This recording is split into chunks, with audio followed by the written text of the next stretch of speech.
Good morning student. आज हम पढ़ेंगे equilibrium of rigid body. Rigid body क्या होता है? रिजिड बॉडी अगर एक बॉडी है और उसके अंदर हम क्या करते हैं, चारों तरफ से फोर्स लगाते हैं और उस बॉडी के शेप में कोई भी चेंज ना हो तो उसको हम क्या बोलते हैं? रिजिड बॉडी बोलते हैं। यानी कि ऐसी बॉडी जिसकी डेफिनेट शेप हो और हम उसके ऊपर कितनी ही फोर्स लगा दें लेकिन वो बॉडी अपनी शेप को चेंज नहीं करेगी, इस तरह की बॉडी को हम क्या बोलते हैं? रिजिड बॉडी बोलते हैं। ठीक है।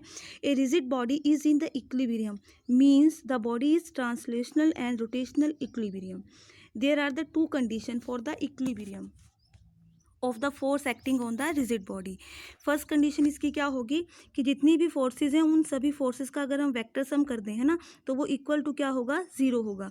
चाहे हम बात करें उसके कोऑर्डिनेट की एक्स वाई और जेड कोऑर्डिनेट की, उनका जो फोर्स होगा सभी कोऑर्डिनेट पे वो भी क्या होगा? इक्वल टू ज़ीरो होगा। ये तो थी इसकी फर्स्ट कंडीशन। सेकंड कंडीशन हमारे पास क्या है? देखो, the vector sum of all external torque acting on the rigid body must be zero about any rotation axis. यानी कि जो टोटल टॉर्क होगा वो भी किसके इक्वल होगा? ज़ीरो के इक्वल होगा। This ensure rotational equilibrium. This is the equivalent to the three independent scalar equation along the direction of the coordinate axis. coordinate axis यानी कि x y z, इन तीनों ही डायरेक्शंस के अंदर जो टॉर्क होगा वो किसके इक्वल आ जाएगा? ज़ीरो के इक्वल आ जाएगा। अब हमारे पास centre of gravity. Centre of gravity is defined as the point at which the whole body of the whole weight of the body may be considered to act. यानी कि एक body का जितना भी वेट है, हम ये मान के चलें कि सारी बॉडी का वेट एक पॉइंट पे क्या कर रहा है? एक्ट कर रहा है। तो इस तरह की बॉडी को, या हम क्या बोलते हैं, इस तरह के पॉइंट को हम क्या बोलते हैं? सेंटर ऑफ ग्रेविटी बोलते हैं। A force that exerts on the center of gravity of an object will cause translational motion. Here is the road. एक रोड है यहाँ पे, तो इसका सेंटर ऑफ ग्रेविटी कहाँ पे होगा? देखो, इस तरह सेंटर में होगा। क्लियर? ये क्या है? देखो, इसका सेंटर। तो यहाँ पे क्या होगा? Centre of gravity. देन हमारे पास है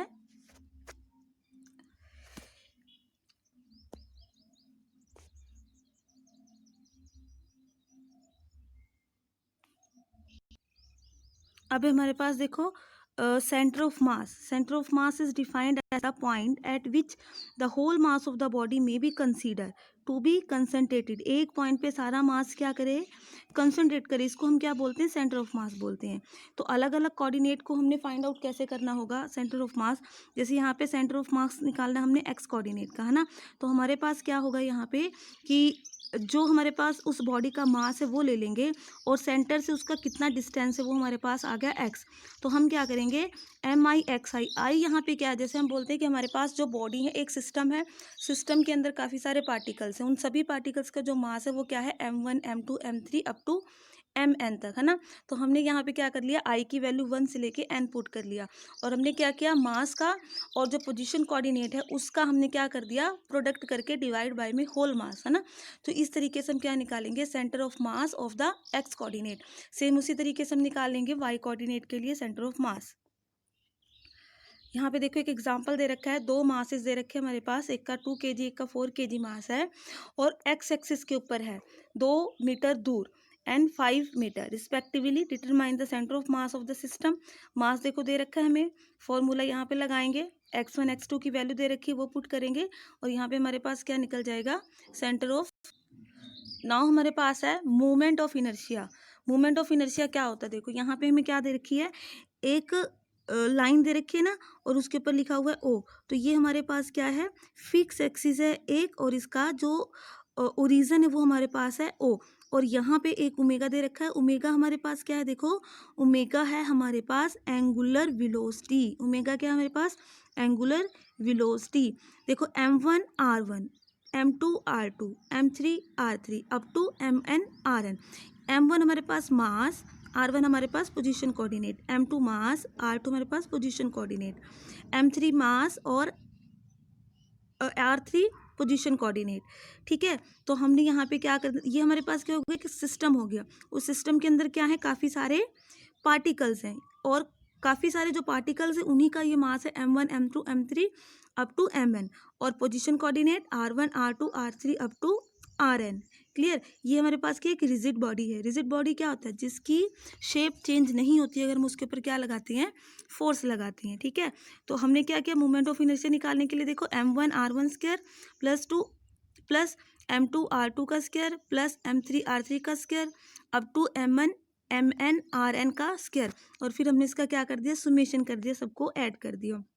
तो मोमेंट ऑफ इनर्शिया हमारे पास कैसी क्वांटिटी है, स्केलर क्वांटिटी है, ठीक है। इसका डायमेंशन ml स्क्वायर, इसकी यूनिट हमारे पास क्या है, kg मीटर स्क्वायर। और कौन कौन से फैक्टर के ऊपर मोमेंट ऑफ इनर्शिया डिपेंड करता है, मास के ऊपर, शेप के ऊपर और position of the rotation axis के ऊपर ये डिपेंड करेगा। अब अलग अलग जो शेप्स हैं उनके लिए अलग अलग मोमेंट ऑफ इनर्शिया है। और जो डायग्राम दे रखा है यहाँ पे सेंटर ऑफ मास यानी कि जो पॉइंट लगा रखा है वो इसका क्या होगा, सेंटर ऑफ मास होगा। जैसे हमारे पास क्या है, एक रिंग है और सिलेंड्रिकल शेल है, सिलेंड्रिकल क्या है, शेल है, तो उसका जो मोमेंट ऑफ इनर्शिया होगा mr स्क्वायर होगा। सॉलिड सिलेंडर अगर हमारे पास है तो उसका मोमेंट ऑफ इनर्शिया कितना होगा, हाफ mr स्क्वायर के इक्वल होगा। देन हमारे पास है देखो moment of inertia of the various body, यानी एक रोड है, उस रोड का क्या होगा 1/12 ml स्क्वायर, एल क्या है यहाँ पे, लेंथ हो गया।